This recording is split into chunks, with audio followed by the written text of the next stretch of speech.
Hello everyone, welcome to today's session of the course The History of English Language and Literature. In today's lecture we shall be engaging with the age of Pope, also known as the Augustan Age. This age spreads over the reign of a few monarchs such as Queen Anne, George I of Hanover and George II of again of the House of Hanover.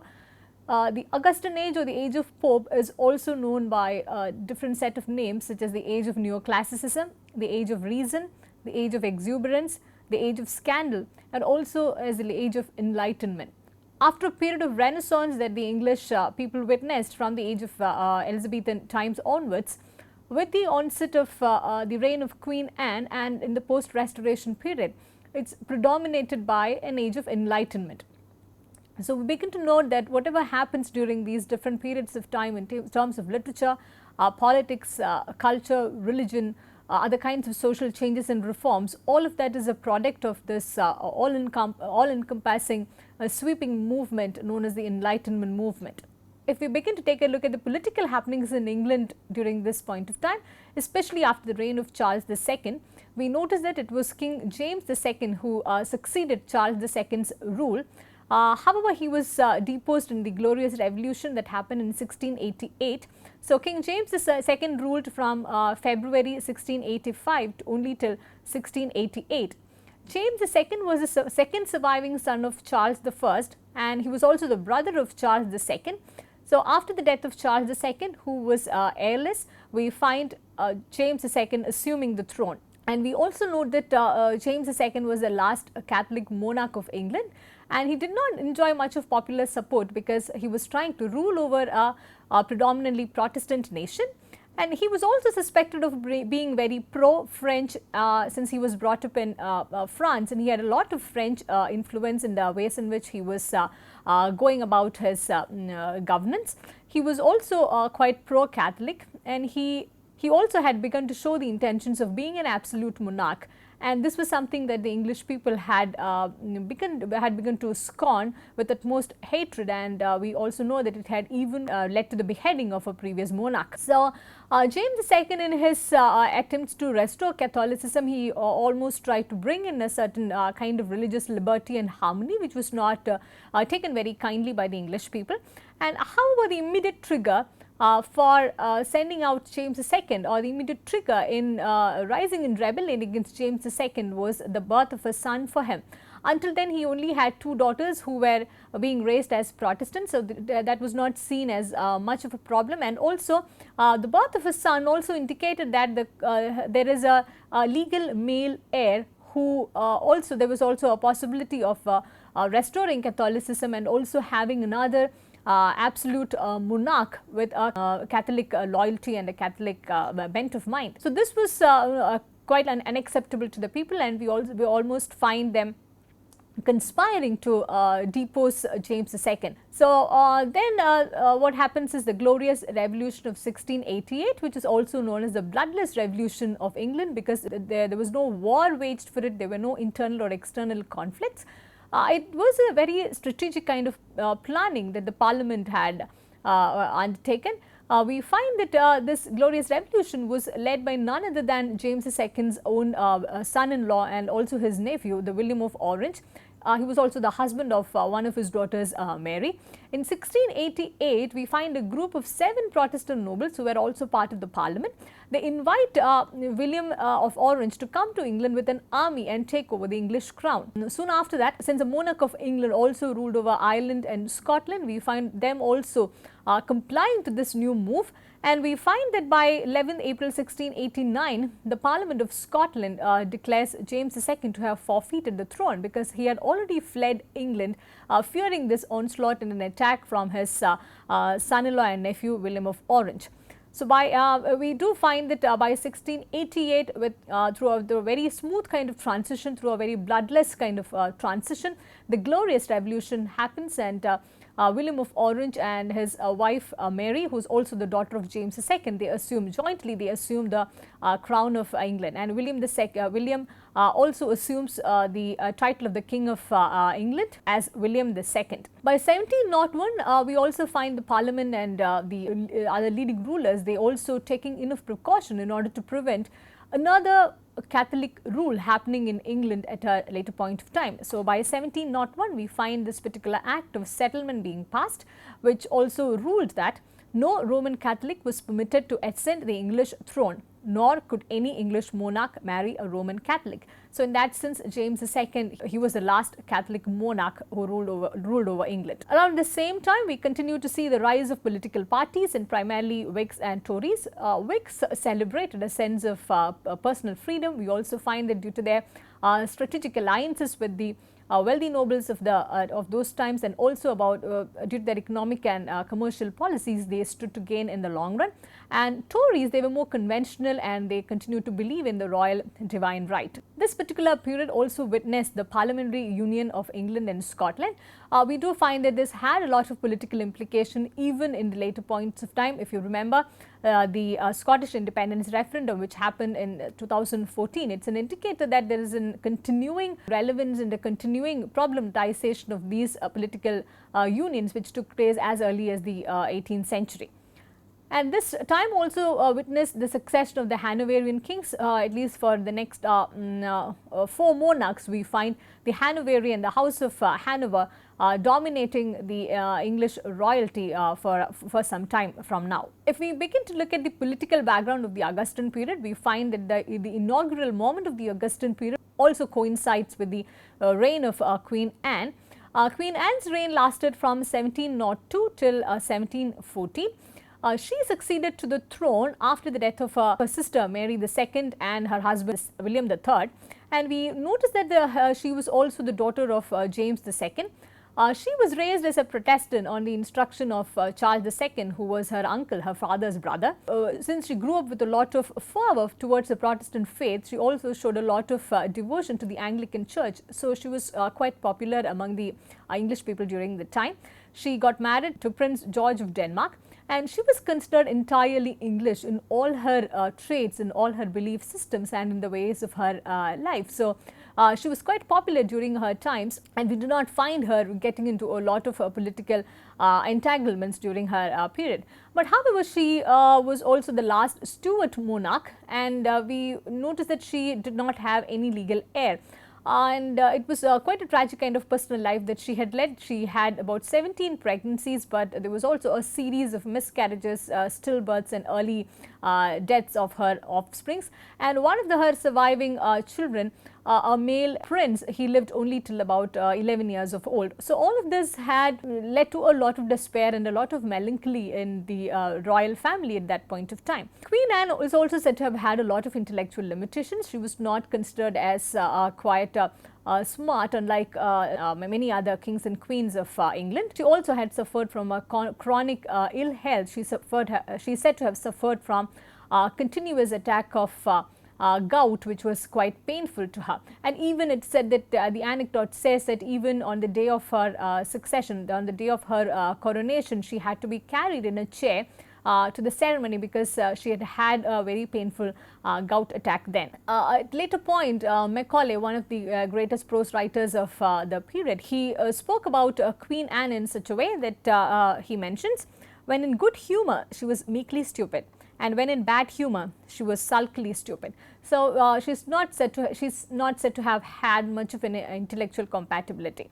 If we look at the age of Pope or the Augustan age and the chief features which characterized it, we notice that London continues to remain as the centre of 18th century literature. From the medieval times onwards, London was the centre of all kinds of major activities which were happening in England.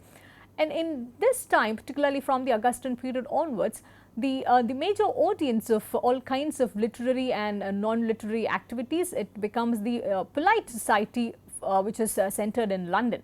And we also notice that the writers of this period, they begin to write for a very civilized urban group whose education they could almost take for granted. In that sense, the audience was very limited, and also the subject matter also was tailored in such a way to cater to only to this particular kind of educated elite and urban audience. So, we find literature taking a very urban kind of shift from this point of time.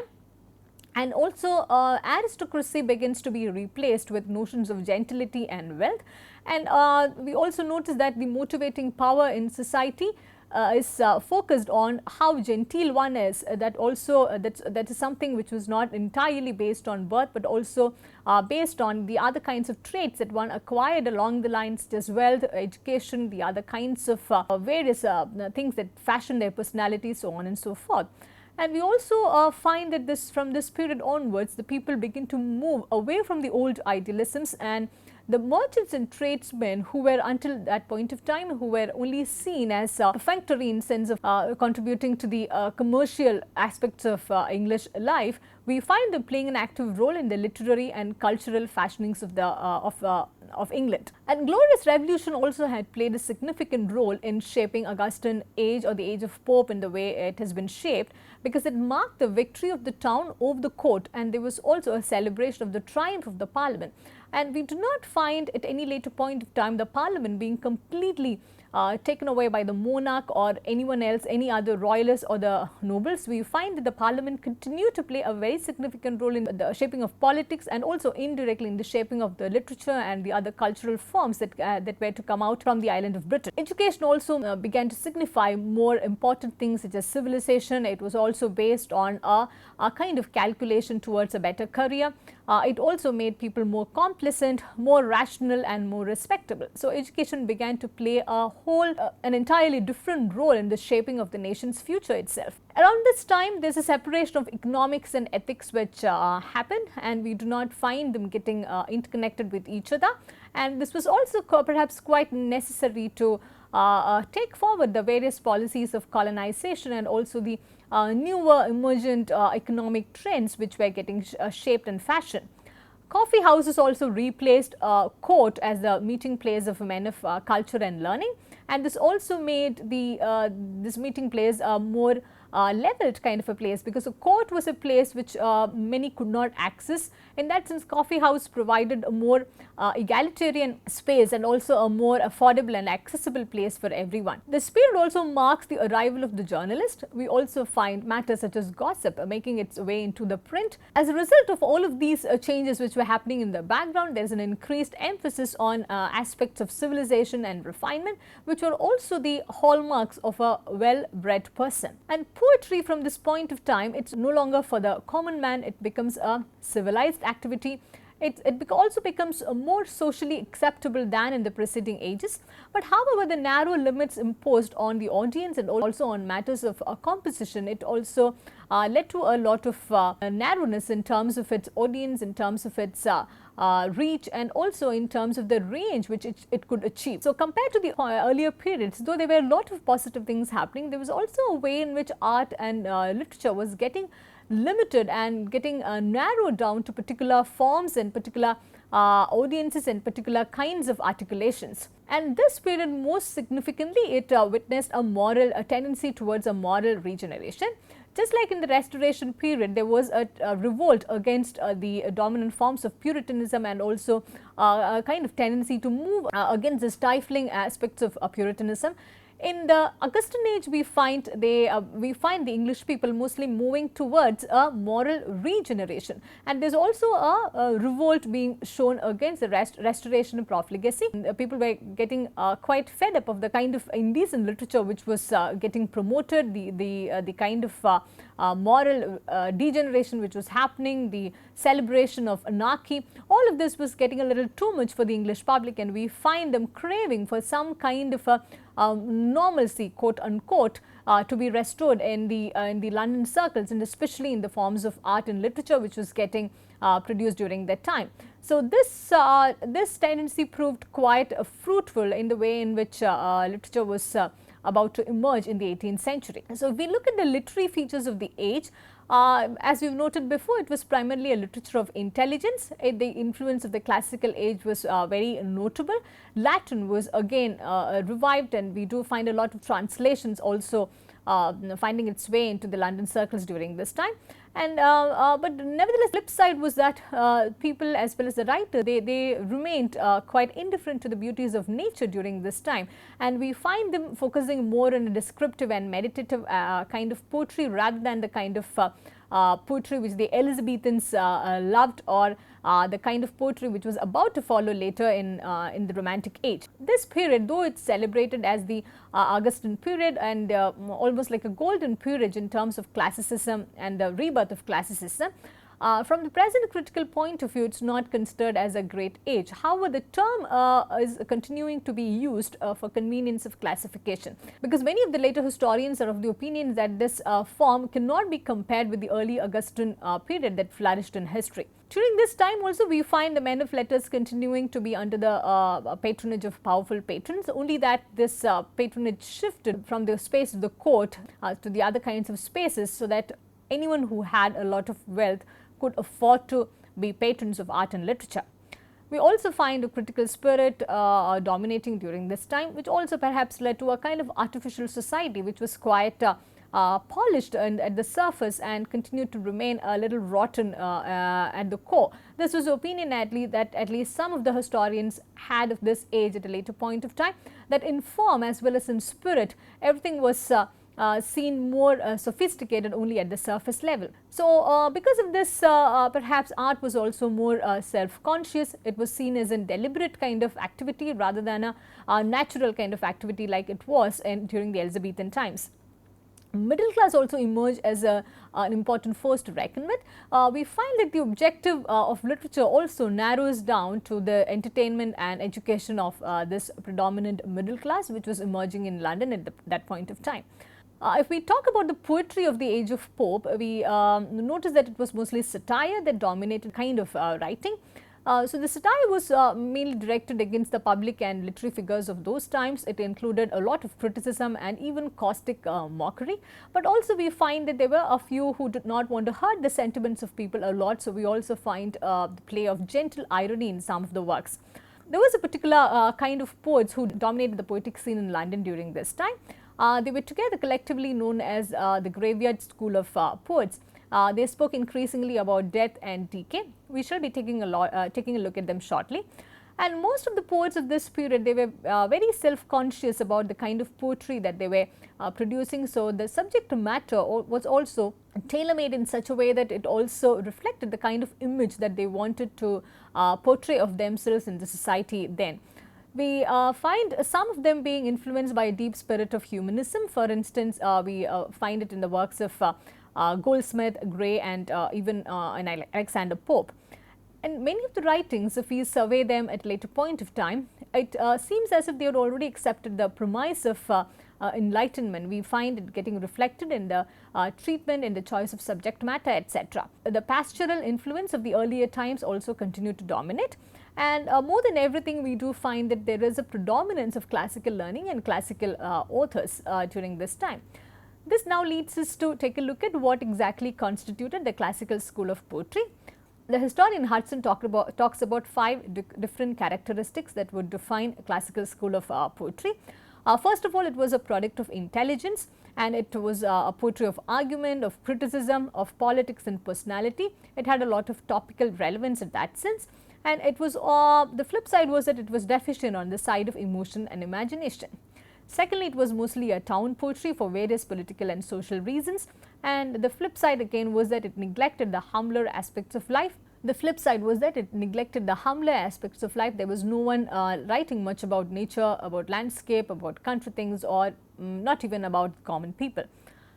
Thirdly, this poetry was found to be wanting quite severely in romantic elements. Romantic here is used as an epithet to talk about all kinds of things which perhaps characterize the finer aspects of life.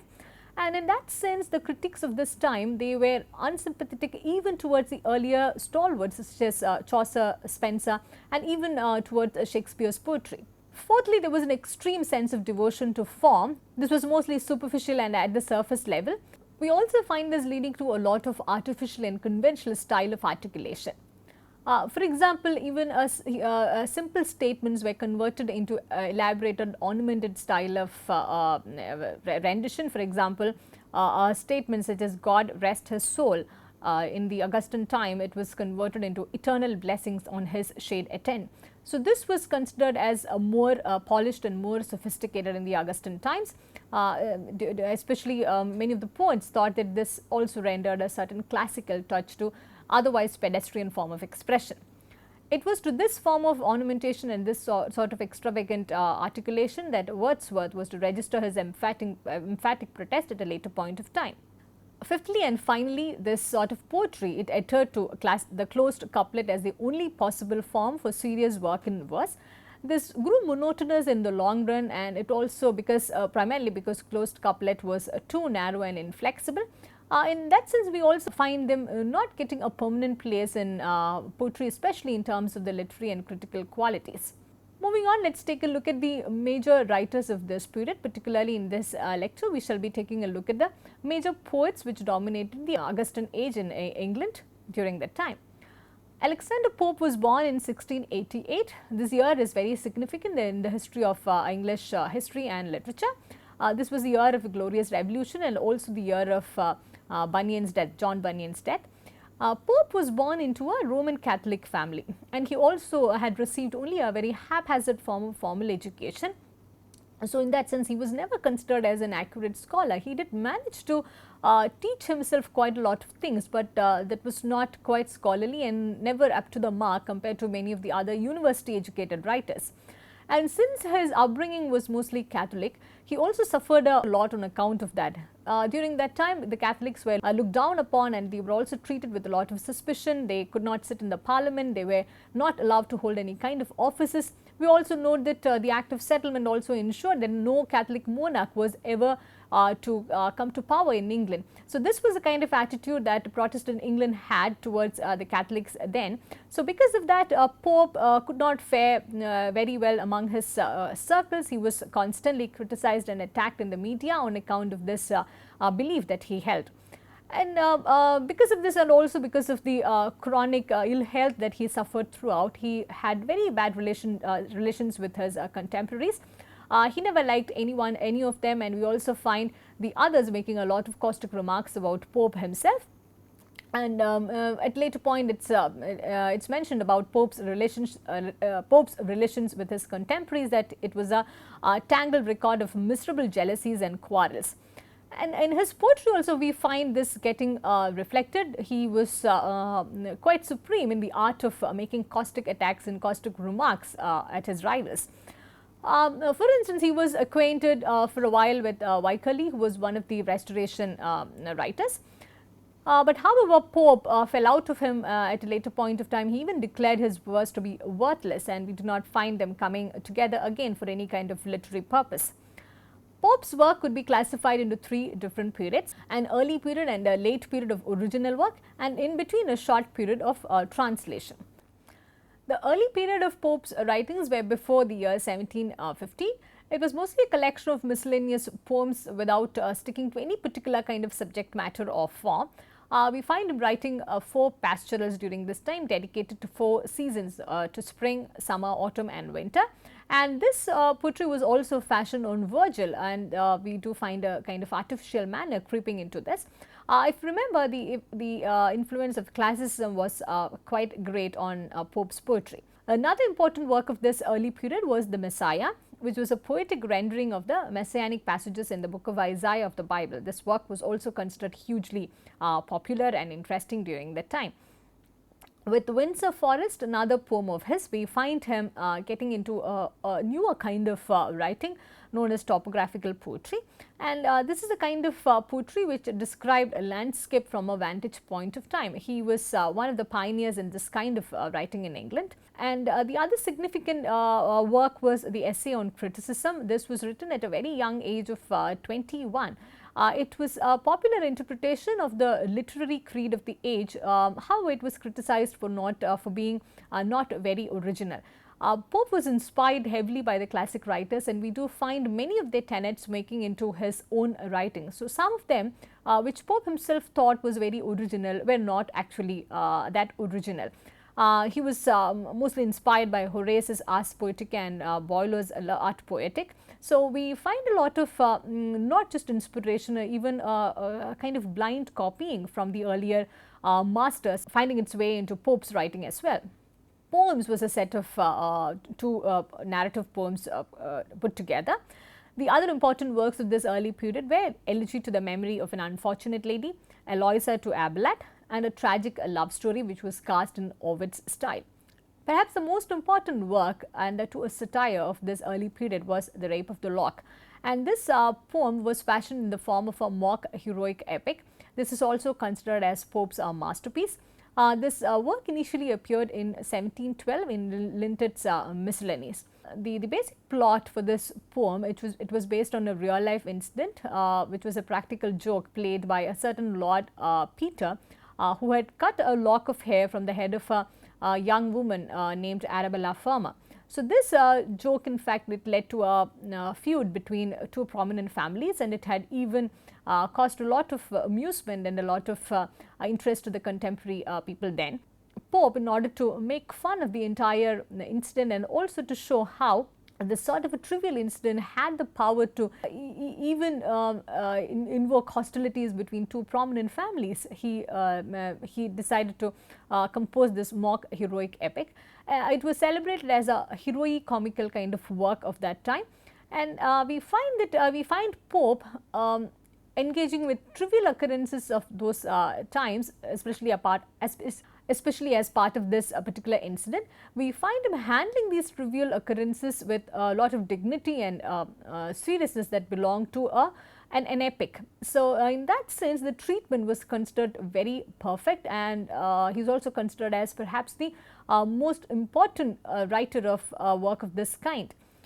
Matthew Arnold, at a later point of time, he even acknowledged and celebrated this poem as a criticism of life. So, this work was quite it was quite popular during the time, and it also had inspired many others to try mock heroic kind of epics in order to efficiently articulate their satirical writings. The second period in Pope's writing career was a period of translation which lasted from 1715 till 1725. During this period, he attempted two major translations of Iliad and Odyssey.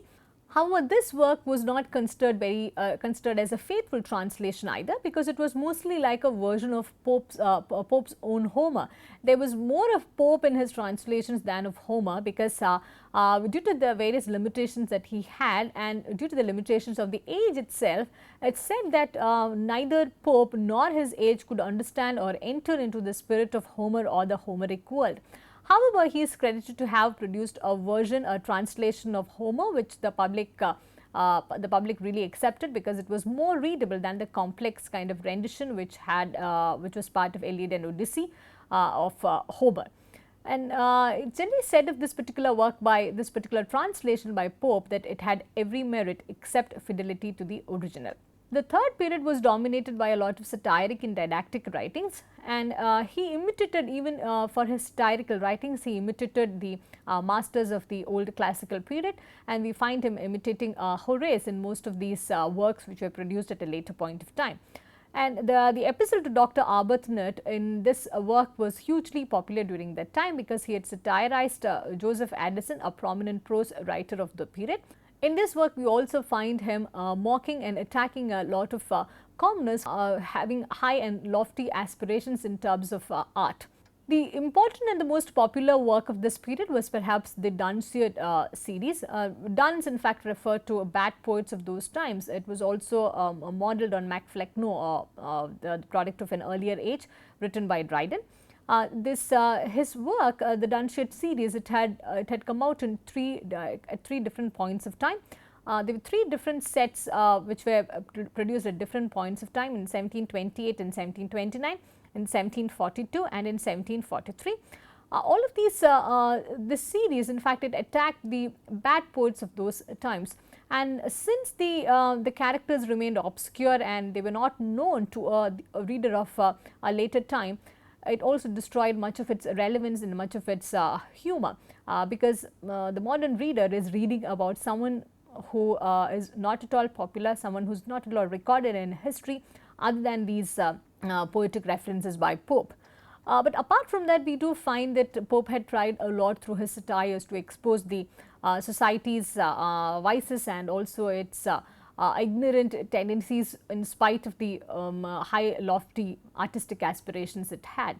So, we also find him critiquing class, critiquing a lot of vices and a lot of follies which were part of the Augustan world of England during that point of time. The important work which also showed Pope's interest in philosophy was that of Essay on Man. Though the work was titled an essay, it was actually a poem in 4 epistles. So, we find him writing this in defense of the moral government of the universe, and he also he goes on to ask a lot of philosophical questions in this work. But however, the limitation was that Pope was not a philosopher at all, and he did not have any kind of natural leanings towards the learning of philosophy or to the articulation of philosophy, and he had not received any kind of formal training in philosophy. So, his work was mostly through the influence of others and through the kind of readings that he had acquired.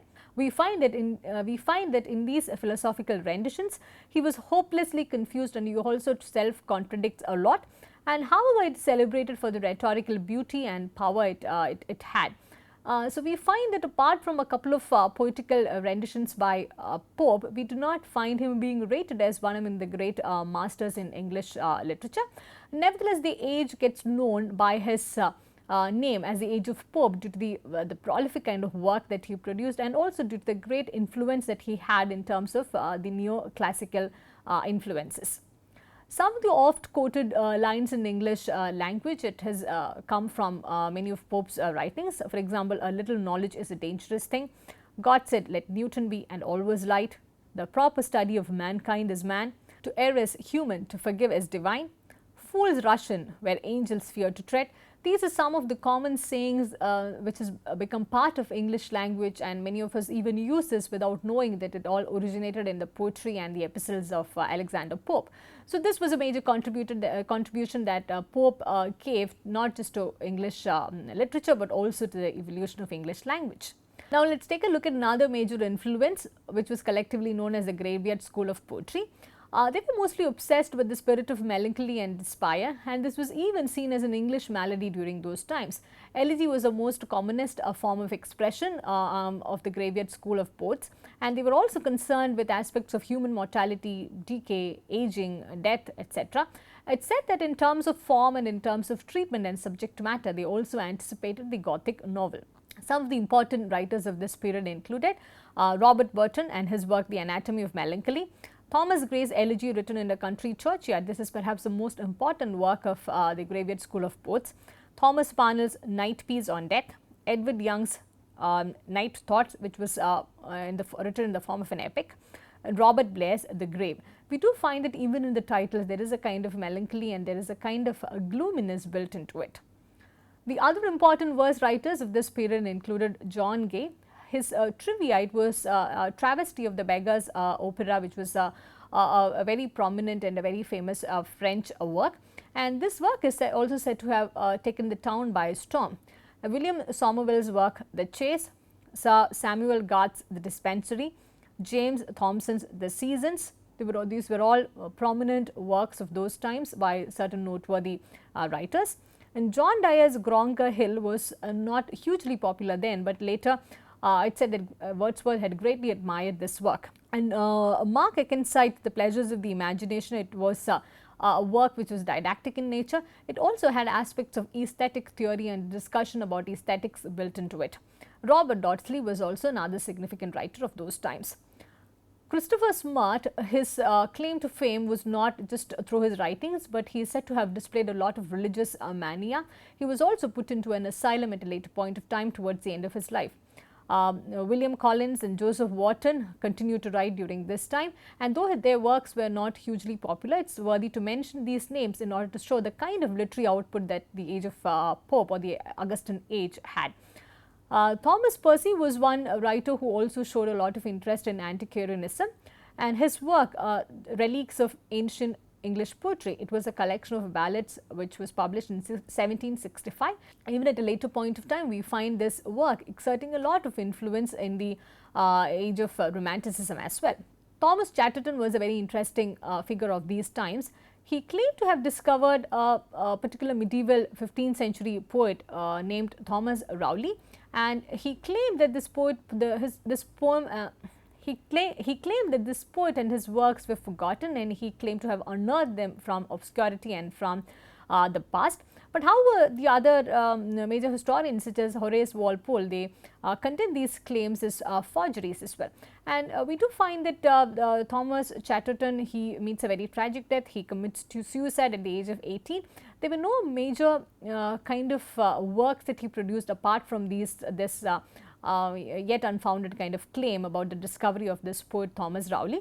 But however, his death and his life and his tragic death is said to have inspired a lot of romantic poets at a later point of time. Coleridge, for instance, he wrote this particular poem, Monody, on the death of Chatterton, as a tribute to this very young, promising person who also met with a tragic end. And Wordsworth, in fact, he even created a particular myth around this boy genius. That's how he had described, that's how Wordsworth had described Chatterton. He is also said to have penned these two lines in his memory: the marvellous boy, the sleepless soul that perished in his pride. So, we find that these a lot of different kinds of tendencies and lot of different kinds of influences had shaped not just the literature of the period, but also the spirit, the general thinking. Through this, we find that a lot of literary and non-literary tendencies were also getting shaped by the major influences of enlightenment, the spirit of discovery, and also the spirit of going back to the past and bringing a lot of mythical characters and a lot of characters from the past alive. So, let us wind up this lecture by drawing our attention to two major poets of this time who also is said to have signalled or marked a transition towards a romantic age dominated by Wordsworth and others. William Cowper had published a set of his works under the title Poems, and some of his major works included On the Loss of the Royal George, John Kilpin's Ride, which was also humorous, The Task, which was written in blank verse, unlike most of the poems of those times. It was also written in the style of reportage. In this work, The Task, we also find him talking about a lot of events from all around the world, including India. If you remember, this was also the age which saw the heightened influence of colonization. We find many poets getting interested in a lot of things which were happening in the world which was outside England and London. So, we also find interestingly in this poem Task a lot of references to Brahminical rites which were happening in India at that point of time.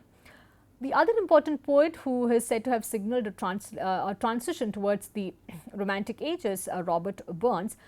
His work concerned with humanity, the countryside and nature, quite in contrast with the dominant form of writing in the Augustan Age, which was classical and hence removed from all these finer kinds of notions.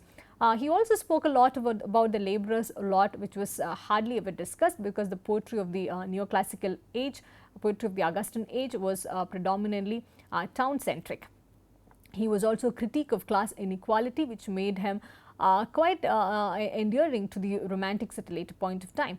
He composed satires and love songs. It included The Holy Fair, The Cotter's Saturday Night, Mary Morrison and Duncan Gray. So, with this we come to an end to a discussion on the poetic articulations of the Augustan period. In the next lecture, we shall be focusing on the various kinds of prose writings that dominated the Augustan period. So, that is all we have for today's lecture. Thank you for listening and look forward to seeing you in the next session.